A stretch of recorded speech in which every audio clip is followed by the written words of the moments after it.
Bismillahirrahmanirrahim.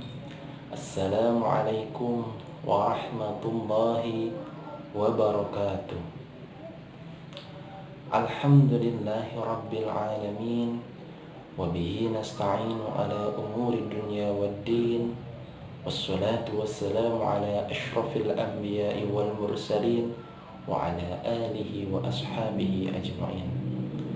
Rabbi syrah li sadri wa yassir li amri wahlul 'uqdatam min lisani yafqahu qawli. Rabbi zidni ilman warzuqni fahman birahmatika ya arhamar rahimin. Amma ba'd. Pertama-tama marilah kita panjatkan puja dan puji kita kehadirat Allah Subhanahu wa taala yang mana telah memberikan kita beribu-ribu kenikmatan, bahkan sampai tidak terhitung oleh kita segala macam kenikmatan yang Allah berikan kepada kita. Salah satu di antaranya yaitu kenikmatan kita bisa dijumpakan kembali, disampaikan kembali kepada bulan suci Ramadan ini. Sungguh tidak terasa kita sudah menginjak hari ke-9 di bulan suci Ramadan. Mudah-mudahan semua amal ibadah kita, amal puasa kita diterima oleh Allah Subhanahu wa taala. Dan mudah-mudahan pula kita masih diberikan semangat untuk mengerjakan amalan-amalan di bulan puasa ini, karena sudah pasti kita sudah mengetahui semuanya amalan-amalan di bulan puasa ini pasti dilipat gandakan oleh Allah Subhanahu wa taala. Makanya jangan sampai di bulan puasa ini kita hanya santai-santai diisi dengan tidur. Memang tidur itu di bulan puasa ibadah juga, tapi alangkah lebih baiknya kita isi dengan amalan-amalan seperti membaca Al-Quran, terus bisa juga bersedekah, memperbanyak sholat sunat dan lain sebagainya. Karena kalau kita lihat pada zaman dahulu banyak sekali peristiwa-peristiwa yang dilakukan pada bulan Ramadan. Salah satunya yang sangat fenomenal yaitu Perang Badar. Dalam sejarah Perang Badar dilakukan pada bulan Ramadan. Jadi harus kita pula bangun semangat kita agar kita bisa mengisi Ramadan ini dengan penuh amalan-amalan, melakukan amalan-amalan yang bisa meningkatkan ibadah kita kepada Allah Subhanahu wa taala. Kemudian tidak lupa sholawat beserta salam semoga tetap terlimpah curahkan kepada junjungan alam yang membawa Islam kepada kita, yaitu Nabi Muhammad sallallahu alaihi wasallam.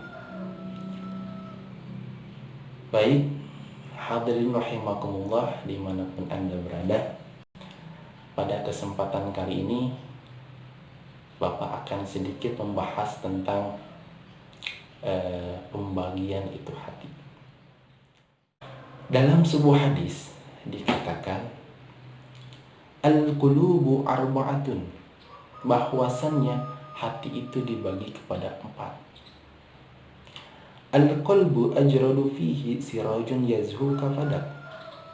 Yang pertama yaitu hati yang diibaratkan sebagai lampu, sangat terang benderang, bahkan bisa menerangi. Hati siapakah ini? Qalbul mu'min, yaitu hatinya seorang mukmin.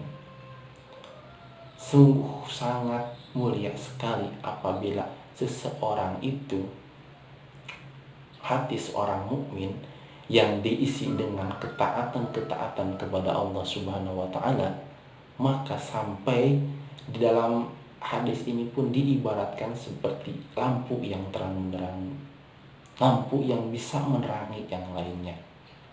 Sangat terang sekali. Makanya mudah-mudahan kita termasuk, hati kita termasuk ke dalam golongan yang pertama ini. Kemudian golongan yang kedua yaitu wa qalbu aswadun mankusun fadak, yaitu hati yang gelap, hati yang bisa dikatakan kebalikannya dari hati yang pertama. Hati siapakah ini? Qalbul kafir, yaitu hatinya orang-orang kafir. Kenapa dikatakan kok hati ini terbalik atau hati ini gelap, kebalikan dari yang pertama? Karena sudah sangat jelas kalau hati seorang mukmin pasti dia itu beriman kepada Allah dan Rasulnya. Nah, dan kebalikannya untuk orang kafir, dia tidak beriman kepada Allah dan Rasulnya. Makanya hatinya pun diibaratkan seperti hati yang sangat gelap atau sangat terbalik dari hati yang pertama. Kemudian yang ketiga yaitu wa qalbu aghlafun marbutun ala ghilafihi fadha, yaitu hati yang tertutup dan terikat pada tutupnya. Jadi si hati tersebut itu tertutup dan terikat pula pada tutupnya. Apa sih hati ini? Hati siapakah ini? Qalbul munafik, hatinya orang-orang munafik. Sungguh kita juga sudah mengetahui bagaimana sifat seorang munafik yang sangat merugikan dirinya sendiri, bahkan merugikan orang lain. Seorang munafik itu bisa merugikan dirinya sendiri, bahkan merugikan orang lain. Seperti dicontohkan dalam hadis yang lain, ciri-ciri dari seorang munafik ini ada 3. Yang pertama, apabila dia berkata, dia berbohong. Sungguh sangat merugilah apabila dia berkata isinya bohong gitu kan. Yang lain dapat kerugiannya, bohongnya dia itu. Makanya hati seorang munafik ini sangat tertutup. Kemudian ciri-ciri orang munafik yang kedua, wa idza wa'ada akhlafa, dan apabila dia berjanji dia mengingkarinya. Dan yang terakhir, wa idza tumina khana, apabila dia diberikan kepercayaan dia mengkhianatinya. Nah, ciri-ciri orang munafik itu ada 3 yang barusan. Mudah-mudahan kita semua terhindar, hati kita terhindar dari ciri-ciri orang munafik ini, karena orang munafik ini sangat merugikan dirinya sendiri, bahkan merugikan orang lain. Seperti itu. Yang terakhir, hati siapa? Wa qalbul musaffahun fihi imanun wa nifaq. Nah, hati yang keempat ini, golongan dari hati yang keempat ini yaitu hati yang diumpamakan hati yang berlapis. Hati yang bisa dikatakan iman, bisa juga dikatakan nifaq atau munafik, yaitu di pertengahan. Bagaimana dikatakan hati ini berlapis? Biasanya hati yang berlapis ini, apabila seseorang tersebut dipenuhi hatinya dengan ketaatan, maka hati ini bisa dikatakan hati yang iman. Kebalikannya, apabila hati ini diisi dengan hati yang penuh dengan sifat-sifat munafik seperti yang tadi disampaikan, maka hati ini disebut dengan hati orang munafik. Diumpamakan pula di akhir hadis ini, famasalul iman fihi masalul baqlah yamidduha al-ma'u thayyib. Diumpamakan hati seorang iman yaitu di dalamnya seperti tanaman yang sangat indah. Tanaman yang sangat indah yang tumbuh oleh air yang baik. Jadi iman, hati yang penuh dengan iman ini diibaratkan seperti tumbuh-tumbuhan atau tanaman yang diisi dengan air yang sangat indah. Bisa kita bayangkan bagaimana kita bisa melihat kebun yang banyak tamannya, ada airnya, sangat tenang sekali dalam hati kita. Nah, seperti itulah pula diibaratkan hati seorang yang mukmin, hati seorang yang beriman. Kemudian kebalikannya, perumpamaan dari hati seorang munafik ini yaitu seperti luka yang membesar.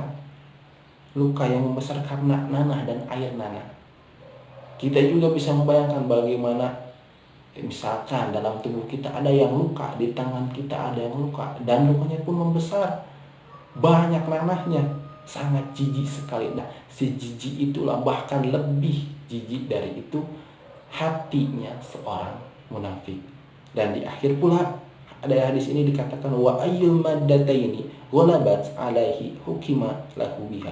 Maka yang mana di antara kedua itu yang dominan, ia pun dihukumi dengan yang dominan itu. Nah, di antara iman dan munafik ini, untuk golongan hati yang keempat ini, mana yang lebih dominan, disitulah yang bisa menguasai. Ini merupakan pergolakan hati. Bagaimana kita bisa menguasai hati kita, kita bisa mengontrol hati kita dari perbuatan-perbuatan yang menjauhkan kita dari Allah Subhanahu wa Ta'ala. Sekian dari saya, mohon maaf apabila banyak kesalahan. Usikum wa nafsi bittaqwallah. Assalamualaikum warahmatullahi wabarakatuh.